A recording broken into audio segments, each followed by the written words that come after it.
بسم الله الرحمن الرحيم. الحمد لله وحده والصلاة والسلام على من لا نبي بعده وعلى آله وصحبه وبعد. السلام عليكم ورحمة الله وبركاته. ودنا የተከበራችሁ ወንድሞቼና እህቶቼ ዛሬ ደግሞ የሆነ አዲስ ኪታብ ይዤላችሁ ነው የመጣሁት። ይህ ኪታብ እዚህ ጋር እንደምትመለከቱት ስሙ መራቂል ወሕይ ይባላል።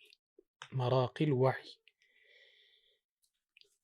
ኪታቡን የጻፉት ጸሐፊ አስተማሪ የነበሩ ፕሮፌሰር ሳሊህ አስንዲ ይባላሉ። በጣም የሚገርሙ ዓሊም ናቸው።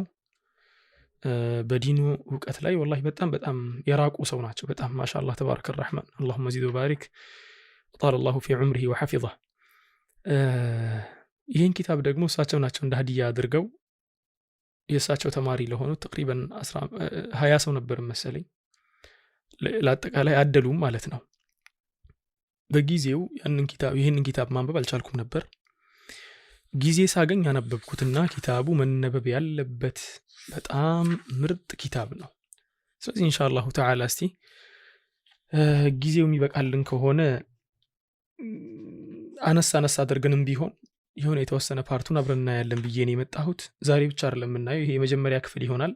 بإذنላህ ተዓላ አላህ ከፈቀደልን ወደፊት የምንቀጥል ይሆናል ማለት ነው። ይህ ኪታብ መጀመሪያ ሲጀምር ከመራቂል ወሕይ ብሎ ከጀመረ በኋላ ፈሶሉን ተእሲልየቱ ወተንቢሃቱን على مزالق فكرية بقلم أستاذ الدكتور صالح بن عبد العزيز بن عثمان سندي حفظه الله وأطال عمره. من إلى المسألة مجمرة وقص فاصبر إن وعد الله حق بلنا مجمرة. فاصبر أنت يا الله ملك تنياهوي فاصبر تاقسي على الله سبحانه وتعالى صبر أدرك.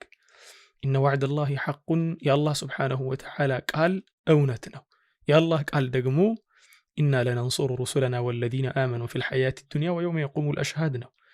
بدنيا بآخرة ما الشنا في ميهونوت الله نيازوتنا تشو يميلون قال فاصبر إن وعد الله حقنا الله يقباو قال حقنا يفز أمال مالتنا ولا يستخفنك الذين لا يوقنون بالله يعلمنوتنا አላህን ስብሓነሁ ወተዓላ መኖሩን ያልመሰከሩ ወይ ደግሞ ያላረጋገጡ ሰዎች የቂን የሌላቸው ሰዎች ላ የስተኺፈነከ እንዳያቀሉህ አለ። ማቅለል የሚባለውን ዑለሞች በተለያየ እንትን የፈሰሩት የመጀመሪያው ማቅለል የተባለበት በንቀታቸው ምክንያት እልህ ውስጥህ ገብቶ እልህ ውስጥ እንዳትገባ ማለት ነው። እልህ ውስጥ እንዳትገባ ነው። ሁለተኛው ነገር ደግሞ በንቀታቸው ምክንያት አንተን አሳንሰው አይተውክ ሞራልህን እንዳይነኩት ማለት ነው። ወላ የስተኺፈነከ الذين لا يقينون خلاص እኔ ያልኩትን ነገር ቃል የገባሁትን ነገር አሳካልሃለሁ ይከሰታል። እነሱ የሚሉትን ነገር ወደ ጎን ተዋቸው ማለት ነው። ከዚያ ሼኻችን ባረከላሁ ፊህ ደስ በሚል ሙቀዲማ ነው የጀመረው። ሙቀዲማውን ባልፈው ደስ ይለኛል። ምንም እንኳን ማየቱ የሚጠቅም ነበር፣ ወላኪን መግቢያ ላይም አንዳንድ ያነሳቸው ነጥቦችም ስላሉ ሙቀዲማውን አለፍ እንበልና እስቲ አልፈስሉል አወል ከሚለው እንጀምር መሰለኝ። የመጀመሪያው ባብ ሙቀዲማ ላይ አልሐምዱሊላህ الذي أرسل رسوله بالهدى ودين الحق ليظهره على الدين كله ብሎ አሁን ያለንበትን ሁኔታ የዓለሙን ተጨባጭ የሚናገረው። በነገራችን ላይ ይህንን ኪታብ የመረጥኩበት ትልቁና ዋነኛው ነጥብ ከጊዜው ጋር በጣም ተያያዥ ስለሆነ ነው። የጻፉትም አሁን በህይወት ያሉ ዓሊም ናቸው። የጻፉበትም አጻጻፉ ነገሮችን ለማስረዳት የሞከሩበት መንገድ ወይ ደግሞ ያስረዱበት መንገድ እንዳለ ዘመናዊ መንገድ ነው። ለዚያ ነው ይሄንን መጽሐፍም የመረጥኩበት ምክንያት ሁላችንም ይጠቅመናል ብዬ ስላሰብኩ ነው። አሁን ያለነው ያለፉት ክፍለ ዘመናት ውስጥ ሳይሆን አሁን ላይ ነው ያለነው። አሁን ባለንበት ጊዜ መፍትሄ ሊሆነን ይችላል ብዬ ስላሰብኩ ነው ያመጣሁት። አልፈስሉል አወል የመጀመሪያውን ክፍል ሲጀምር ኢንሻአላህ ዛሬ የመጀመሪያውን ክፍል ጨርሰን ነው የምናቆመው። ሜቢ ወደ 10 ምናምን ገጽ ነው መሰለኝ የመጀመሪያው ክፍል 18ኛ ገጽ ላይ ነው የሚቆመው። ከ9 ጀምሮ 9 ገጽ ማለት ነው ኢንሻአላህ። التحديات التي تواجه الشباب ወጣቱን ከፊት ለፊት ሆኖ የሚጋረጥበት ፈተና ነው ያለው። ፈተናዎች ምን ናቸው? ወጣቶችን አሁን ላይ የሚያገኙት መጀመሪያ ሲጀምር ما هو الوعي ብሎ ነው የጀመረው ሼኻችን ባረከላሁ ፊህ። ዋዕይ ብሎ ማለት ምን ማለት ነው? ዋዕይ ማለት በአማርኛ ግንዛቤ ማለት ነው። ግንዛቤ የሚባለው ነገር ምንድን ነው? بالأصل لغة لاي الجمع والحفظ كميلون وميجمرو نقروتشن መጠበቅና መሰብሰብ የሚለውን ነው የሚተረጉመው መጀመሪያ ላይ አስሉ ማለት ነው። ከዚያ በኋላ ግን ዋዕይ የሚባለው መረዳት በሚለው ተተረጎመ። መረዳት የሆነ ነገር ከተረዳ ፈቀድ ወዓ ነው የሚባለው እከሌ እኮ ያን ነገር ተረድቶታል ማለት ነው። ከዚያ በኋላ ግን መጨረሻ ላይ የሆነችን ፓርቲ ይዞ ዋዕይ ከሚባለው መረዳት ከሚለው ግንዛቤ ወደሚለው መጣ። ግንዛቤ ማለት አንድን ነገር ትክክል በሆነ መልኩ መረዳት ነው። ትክክል በሆነ መልኩ መረዳት ማለት እኮ በስህተትም በትክክለኛውም ልትረዳ ትችላለህ። ግን እከሌ ተገነዘበ ከተባለ ግን ያንን ነገር ግንዛቤ ብሎ ማለት ያንን ነገር ትክክለኛ በሆነና ምክንያታዊ በሆነ መልኩ ተረዳ ማለት ነው መገንዘብ ማለት። ስለዚህ አሁን ግንዛቤ ማለት ነው ዋዕይ ብሎ ማለት። መራቂል ዋዕይ ማለት ደግሞ ግንዛቤያችንን ላቅ ማድረግ ወይ ደግሞ ከፍ ማድረግ ማለት ነው። አሁን የሚሄዱትን ነገሮችን በአጠቃላይ እንዴት አድርገን ነው መገንዘብ ያለብን፣ ነገሮችን ማየት ያለብን፣ መመዘን ያለብን እንዴት ነው የሚለውን ነገር ነው በዚህ ኪታብ ላይ የጻፉት። ከዚያ ሼኻችን ምን አሉ? በስተመጨረሻ አነዘሩ ሳቂብ ብሎ ማለት ነው ብሎ ነው የደመደሙት ይህንን ቃል። አርቆ ማየት፣ ነገሮችን አርቆ ሳይመጣ ለማየት መቻል ነው። ከዚያ ምን አሉ? ሐጀቱና ኢለል ዋዕይ፣ ግንዛቤ ለምንድን ነው የሚያስፈልገን ዘንድሮ? ነገሮችን መገንዘብ ግንዛቤያችንን ማስተካከል የሚባለው ነገር ለምንድን ነው የሚያስፈልገው አሉና ናሕኑ ፊ ሃዘል ዐስር አሉ። አሁን ያለንበት ዘመን ውስጥ ነው ያለነው፣ ማለትም 21ኛው ክፍለ ዘመን ውስጥ ነው ያለነው። የዚህ ዘመን ትልቁ መለዮ ወይ ደግሞ ይህ ዘመን ከሌላው ዘመን ሁላ የሚለየው ነገር ተደፍቁ ማዕሉማትዩን ዐጂብ አሉ። የኢንፎርሜሽን ፍሰቱ ስፍር ቁጥር የሌለው ነው። በጣም በሚገርም ሁኔታ የኢንፎርሜሽን ፍሰት አለ አለ። ሚን ናፊዘተይን ዋሲዐተይን፣ በጣም ትላልቅ ሁለት መስኮቶችን ተጠቅሞ የኢንፎርሜሽን ፍሰት በጣም በጣም በሚገርም ሁኔታ እየፈሰሰ ነው። ፈዳኢያቱ ወሸበኪያ ቻናሎችና የቲቪ ቻናልና የመሳሰሉትና እንዲሁም ደግሞ ኔትወርክን ተጠቅመው ወይ ደግሞ ኢንተርኔትም ማለት ነው። ይህ ነገር አለ። ይህ ነገር እንዲህ መፍሰሱ አዳ ኢላ ተዳኹልን ተቃፊይን ከውንይን ዐዚም፣ ዓለማችን ላይ ያሉ ባህል የሚባሉ ነገሮች፣ የአኗኗር ዘዬ የሚባሉ ነገሮች በአጠቃላይ አንደኛው ውስጥ እንዲገባና እንዲደበላለቁ ነው የሆነዋል። ዌስተርን ሀገር ላይ የሚኖር ሰውና ሀገራችን ላይ የሚኖሩ ሰዎችን አሁን አይታችሁ ከሆነ ቲክቶክ ላይ ራሱ ውጭ ሀገር ላይ የሚሰራው ነገር ፋሽን ተደርጎ እኛ ሀገር ላይ መጥቶ ይሰራል። የትኛው ነው የኛ ባህል፣ የትኛው ነው የነሱ የነጮቹ ባህል የሚለው ነገር መለየቱላ አዳጋች ሆነ ማለት ነው።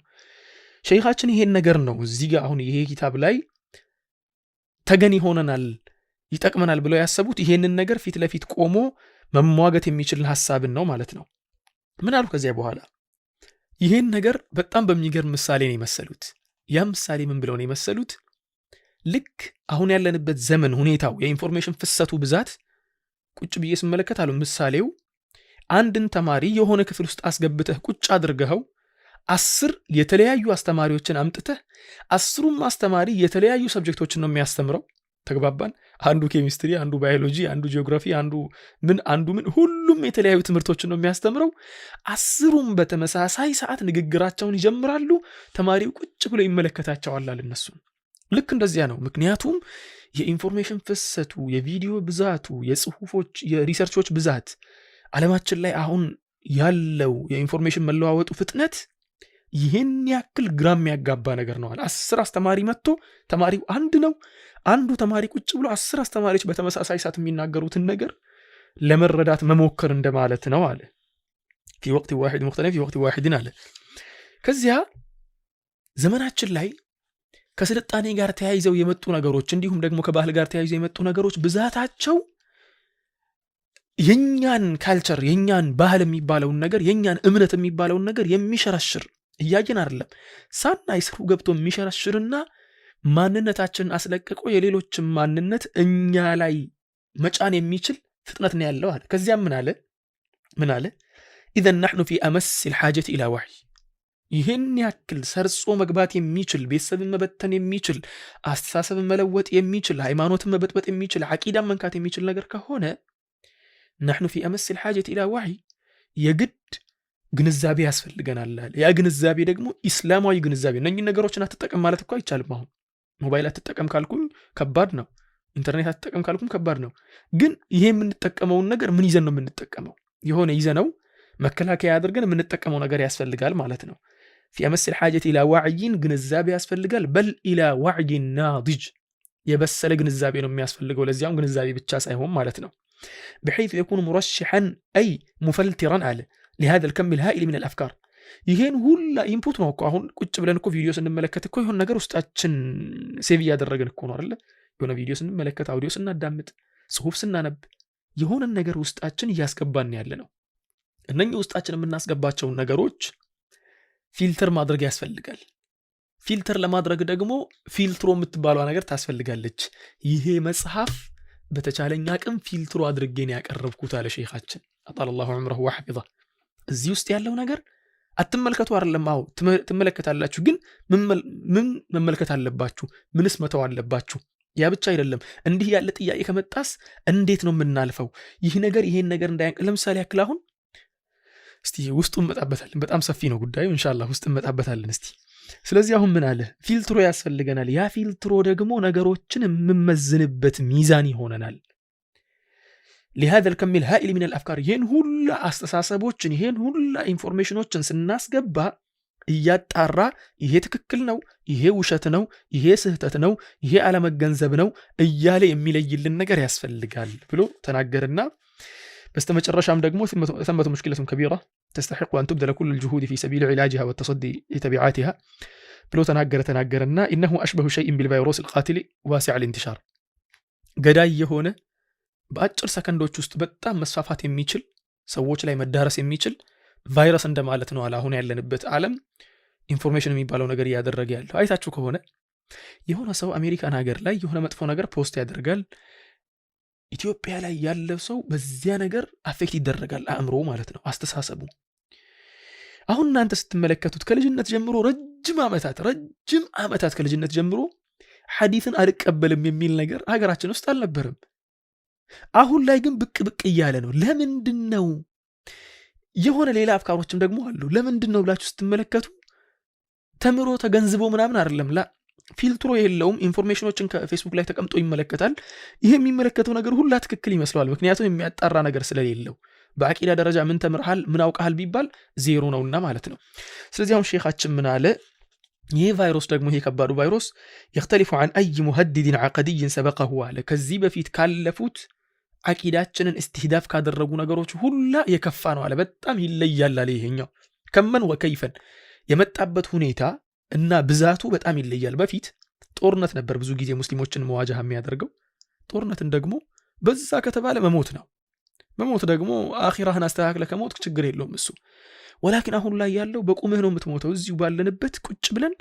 አቂዳችን ተበርዞ አፍካራችን ተበርዞ ቁጭ ብለህ የሌላ ዓለም ኑሮ ነው የምትኖረው ማለት ነው ስለዚህ ምን አለ ومن لم يكن محصنا منه فما اقرب عطبه ከዚህ ነገር ራሱን ፕሮቴክት ለማድረግ ደግሞ ይሄንን አሁን ያልነውን ነገር ፊልትሯን ያልገጠመ ራሱን እንትን ያላደረገ የሚመክትበትን ነገር ያላዘጋጀ ሰው ደግሞ መውደቁ አይቀርም አለ በዚህ ነገር ውስጥ ይሄን ነገር ስናገር ደግሞ አለ ዝም ብዬ ከመሬት ተነስቼ አይደለም سمعنا ورأينا من يقتل أباه وأمه أو ابن عمه باسم الإسلام ኢስላምን ነስራ አደርጋለሁ ለኢስላም እታገላለሁ በሚል እናት አባቱን ልጆቹን የሚገድል ሰዎችን እዚሁ በህይወት ይያለን አይተናል አለ ሙስሊም የሆኑ እናት አባቶቹን ኢስላምን ነስራ አደርጋለሁ ብሎ እነሱ ኻሪጂዎች ናቸው ወይ ደግሞ ካፊሮች ናቸው በሚል ያጠፋ የኢራቅ ሀገርና የመሳሰሉ ሀገራት ላይ ተከስቶ የነበረውን ነገር ነው እዚህ ጋር የጠቀሰ ያለው ሼኻችን ማለት ነው ስለዚህ ምን አለ መጨረሻ ላይ አልወضዑ ጃድ ወዋቂዒ ያለንበት እውነታ ነውና በደንብ አድርጋችሁ ተከታተሉ አለ መጀመሪያ ላይ ሼኻችን 13ኛው ገጽ ላይ ሲማቱ الغزو العقدي الفكري المعاصر መለቶቹ ምን ናቸው ምን ይለያዋል መለዮቹ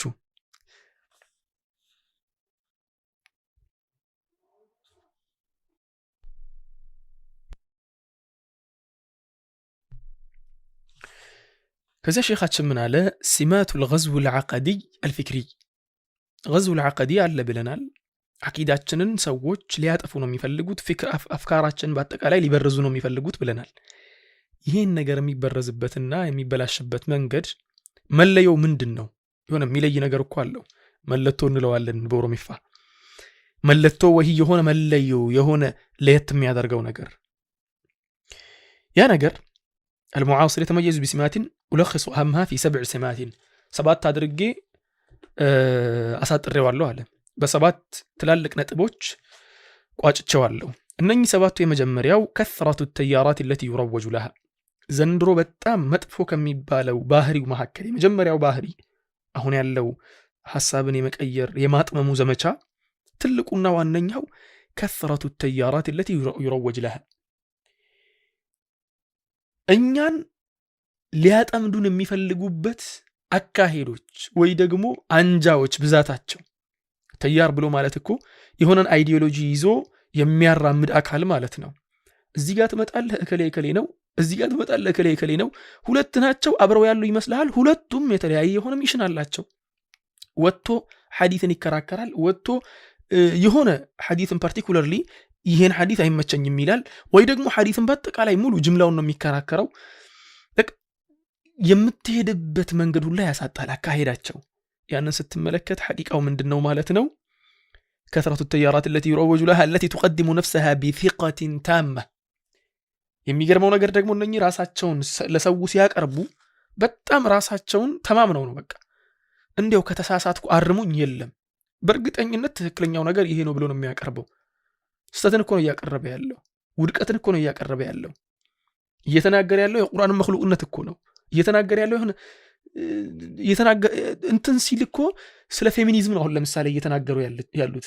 የሆነች ሴት ፌሚኒዝም ተብላ ሙስሊም ናት፣ ፌሚኒስት ናት። ግን እንዴት አድርገው መርጅ አድርገው እንደሚሄዱ እኔ አላቅም። ምክንያቱም ፌሚኒዝም የሚባለው ነገር ከስር መሰረቱ ከኢስላም ጋር የሚጋጭ ነገር ሆኖ ሳለ እንዴት አስታርቀው እንደሚሄዱ አሁን እሷ በዚህ ነገር በቃ በጣም ደስተኛ ናት። ምክንያቱም ፌሚኒዝምና ኢስላምን መርጅ አድርጌ እየሄድኩ ነው እያራመድኩ ነው ብላ ስለምታስብ ይህን ነገር ነው አሁን ሼኻችን የሚናገረው። ቢثقة تامة እርግጠኛ ሆና ነው ኢስላም ውስጥ ሴቶችን እየበደላችሁ በኢስላም ስም ምናምን። ወደ ኋላ ተመልሳ ስለ ፌሚኒዝም ብታጣራ ፌሚኒዝም አስሉ ራሱ የተነሳው ከክርስትና ጋር ነው የሚያያዘው፣ ከኢስላም ጋር ምንም ስራ የለውም። ምክንያቱም ኢስላም ውስጥ ሴቶች ሳይጠይቁ መብት አላቸው።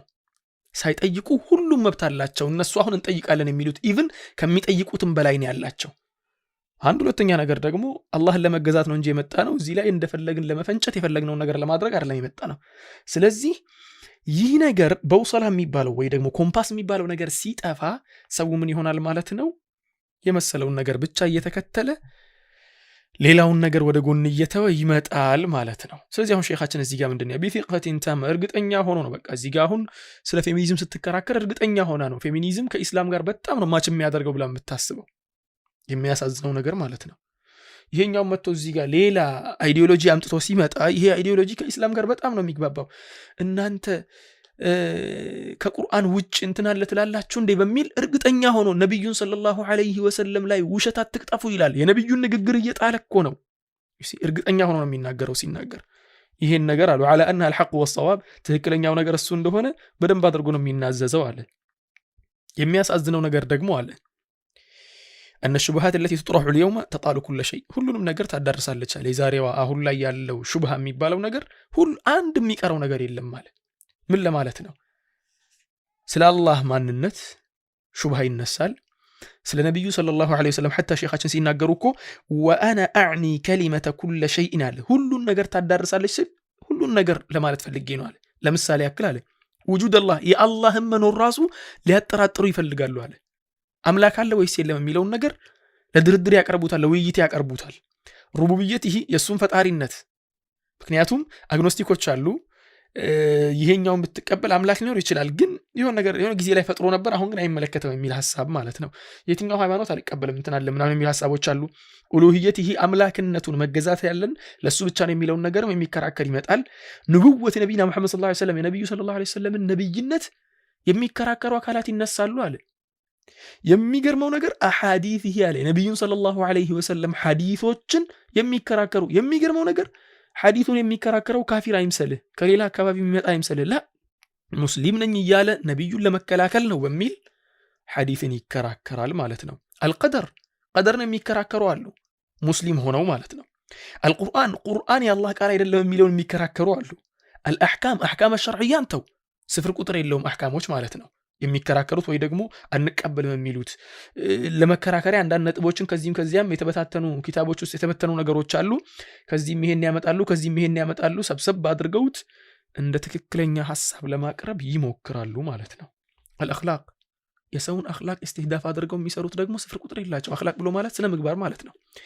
አይታችሁ ከሆነ አሁን በፊት ሴቶች ማለት በጣም የሚታወቁት ሀገራችን ላይ ላ ሙስሊሙ ወላ ክርስቲያኑ የትኛውም ሴት የምትባል በአጠቃላይ የምትታወቀው በፊት ላይ በማፈር ነው ወይ ደግሞ ሐያ የሚባል ነገር አለ። በጣም ታፍራለች፣ ቁጥብ ናት። ሴት ቁጥብ በሆነች ቁጥር ነው የምትከበረውም ቦታ የሚኖራት ማህበረሰብ ውስጥ። አሁን ላይ የሚያሳዝነው ስርዓት አልባ ስትሆን በጣም ስትባልግና ሶሻል ሚዲያ ላይ በጣም የማይሆን ነገር እየሰራች ስትታወቅ ትከበራለች። ይህን ያክል ነው ሚዛናችን። ትናንትና ሴቶችን የምናከብርበት ሚዛንና ዛሬ ላይ እሷ እኮ ታዋቂ ናት እየተባለ አሁንም ታዋቂ ትሆን እንጂ የታወቀችበትን ነገር ሰዎች ስለሚያውቁ ውስጣቸው አያከብራትም። ወላኪን ታዋቂ ስለሆነች ግን የሆነ ቦታ ይኖራታል ማህበረሰቡ ውስጥ። ይሄ ነገር ነው። ትናንትና እኮ ሂጂ ባለጌ ነው የምትባለው፣ ዛሬ ላይ ግን እሷ እንዴ ታዋቂ ናት እኮ እሷ በጣም ጎበዝ ልጅ ናት ምናምን ይባላል። ይህን ያክል ነገሮችን የምንመዝንበት ሚዛናችን ምስቅልቅሉ ወጥቷል ማለት ነው። ይሄን አሁን ሼኻችን የሚናገሩት وهذا كله ليس عشوائيا አለ። እዚህ ጋር አሁን ሐዲትን የሚዋጋውም እዚህ ጋር መታ ደግሞ ምዘፍ ነው የምትጨፍረው አለጅም የባለጌ ንግግር ወጥተው የሚናገሩ ሰዎችን በአጠቃላይ እንዲሁ ከመሬት ተነስቶ አይምሰላችኋል። ዝም ተብሎ በዘፈቀደ አይደለም እየተሰራ ያለው። انما هو استهداف مركز ومدروس ታስቦበት ታቅዶ ፕላን ተደርጎ የተሰራ ነገር ነው። እንዴት በሉኝ። በፊት ላይ የምታስታውሱ ከሆነ በፊት ስላችሁ ብዙም ሩቅ አይደለም፣ የዛሬ 30 ዓመት 20 ምናምን ዓመት 20 ዓመት የዛሬ 20 ዓመት ሚዲያ ላይ ወጥተህ ለመታየት እኮ በጣም ብዙ ብር ከፍለህ ነው ወይ ደግሞ በጣም አዋቂ ሆነክ በአዋቂነትህ ነው ሚዲያ ላይ የምትወጣው።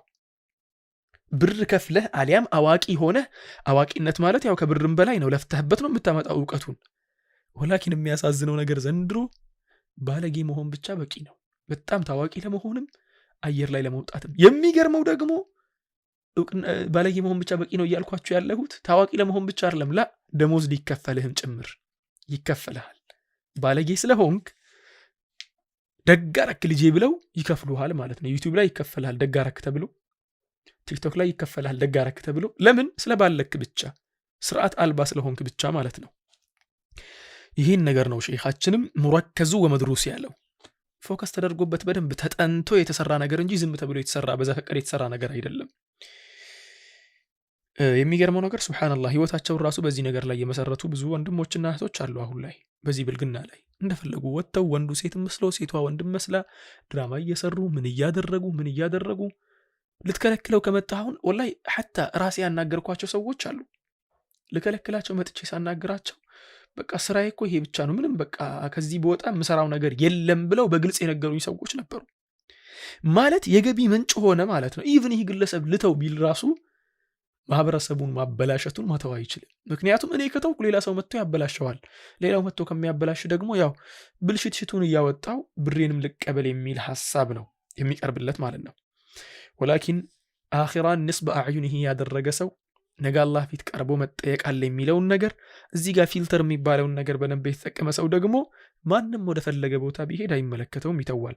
ሼኹ በነገራችን ላይ እስካሁን ድረስ እንትኖቹን ነው ምልክቶቹን ነው እየነገረን ያለው። እነኚህ 7 ምልክቶች ብሎ ነው ያስቀመጠው። ዛሬ 7ቱን ብቻ ጨርሰን ነው የምንለያየው ኢንሻአላህ። እስቲ ላፈጥነው ሞክራለሁ። ሁለተኛ استخدام وسائل متنوعة የተለያዩ መንገዶችን መጠቀማቸው ነው። ድሮ ላይ የሰውን አስተሳሰብ መበከል ማለት በጣም ከባድ ነው። በትምህርት ሚኒስቴር ደረጃ የሆነን ሐሳብ በትምህርቱ ካሪኩለም ውስጥ አሰራጭተህ ካልሆነ በስተቀር ህዝቡ ጋር የመድረሱ አቅም በጣም ከባድ ነው። ኢቭን ቲቪ ራሱ እኮ በብዛት አልነበረም በፊት አይደል? ቲቪ በሌለበት ሰዓት ላይ ደግሞ ሐሳቡ የሚበከለው በጣም ጥቂት ሰው ነው። ለዚያውም ሙሰቀፍ የሚባሉ አንባቢ የሚባሉ ሰዎች ናቸው። በጣም አንባቢ የሚባሉ ሰዎች ናቸው ሊበከሉ የሚችሉት። ከውዝ ሐሳብ ሲመጣ በወረቀት ነው የሚመጣው፣ በጋዜጣ በመጽሐፍ በተለያዩ ነገሮች ነው የሚመጣው፣ ቪዲዮ ምናምንም ስላልነበር። አሁን ላይ ግን የማንም እብድ እየተነሳ የፈለገውን ሐሳብ እዚህ ላይ ወጥቶ ይናገራል። አሁን ለምሳሌ እስቲ አንድ ሰው ልጥቀስላችሁ። የሆነ እብድ ነው ሰውየው። እብድ መሆኑ ማንም ሰው ያውቀዋል። እብድ ነው፣ ግልጽ ያለ እብድ ነው። እናንተ 2-3 ቀን ብታዩት ይገባችኋል እብድ መሆኑ። ሶሻል ሚዲያ ላይ በጣም ታዋቂ ነው። እሱን የሚከተሉ ሰዎች በሚሊየንስ ይቆጠራሉ። በጣም ተወዳጅ ነው። እብድ ስለሆነ